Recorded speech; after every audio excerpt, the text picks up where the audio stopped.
Boston has long been a center for research and development in computing and is the East Coast's answer to California's Silicon Valley. But it's also a city with a sense of history, so it's perhaps appropriate to find, next to the famous Boston Tea Party Harbor, in a converted warehouse, the world's first computer museum.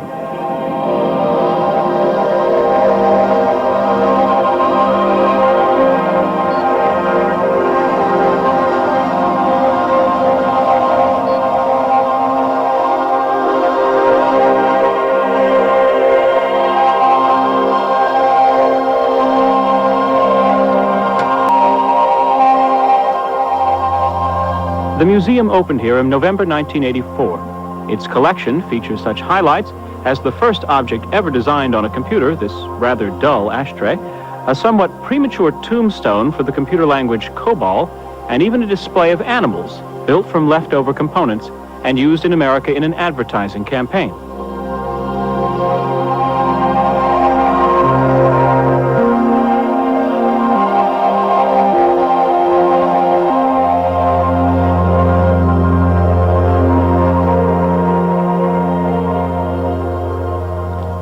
The oldest computer on display in the museum is Whirlwind, developed in 1945 at the Massachusetts Institute of Technology. It cost $5 million to build and filled 2 very large rooms. This is one of the original modules. The U.S. Navy used it as a primitive flight simulator, and later it served as a prototype for the next computer on display, the Q7. The Q7 was the largest computer ever built, weighing nearly 175 tons. It used over 55,000 vacuum tubes ranged in 7-foot-high racks. Each of these tiny cores stored a single bit of data, giving the Q7 a total working memory of just 64K, the same as a small home micro today. There was also backup storage on huge magnetic drums that rotated at over 90 miles per hour and had to be constantly monitored against overheating. Each held about the same amount of data as a modern floppy disk. The Q7 was all a real computer should be, lots of switches and flashing lights. And it can also claim to be the longest-lived computer ever. It was built in 1958 as part of the American Air Defense System and, amazingly, was still in operational use in 1983, 25 years later. The control room, where the technicians tracked aircraft and missiles on bulky cathode ray tubes, was bathed in a vivid blue light. And there was even an early attempt at user-friendliness. Each console had its own light pen.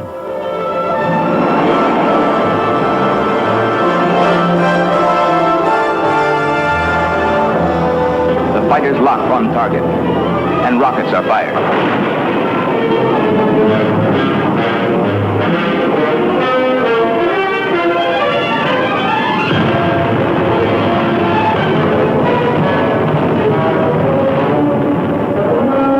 This was a breakthrough. Not this. It's Digital's PDP-8. The first ever computer you could plug directly into the mains, it ushered in a whole new era of powerful mini-computers. Much more powerful and much larger was ILIAC-4, an early supercomputer. Its 64 processing elements, this is one, were the first to use solid-state memory chips. It cost over $100 million and consumed a greedy 500 kilowatts of power. The museum has devoted one of its galleries to computer graphics. This is perhaps the earliest example. It's a cloth portrait woven on a jacquard loom, a device that was programmed with punched cards. The first visual display units, huge cathode ray tubes, nestle up to the very latest plasma screen technology. Plasma screens work by using a grid of wires to energize tiny pockets of fluorescent gas.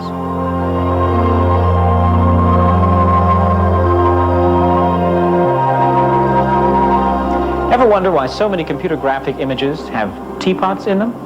In 1974, a computer scientist named Martin Newell needed a simple curved shape for some imaging tests, and he happened to have this teapot on his desk. So he laboriously photographed and measured it, then entered all the coordinates into his computer. Other researchers, rather than repeat that effort, simply borrowed Newell's data, and a flood of simulated teapots was unleashed upon the world. Behind this glass is Martin Newell's original teapot. And in the computer alongside, Newell's data is processed to produce a matching picture.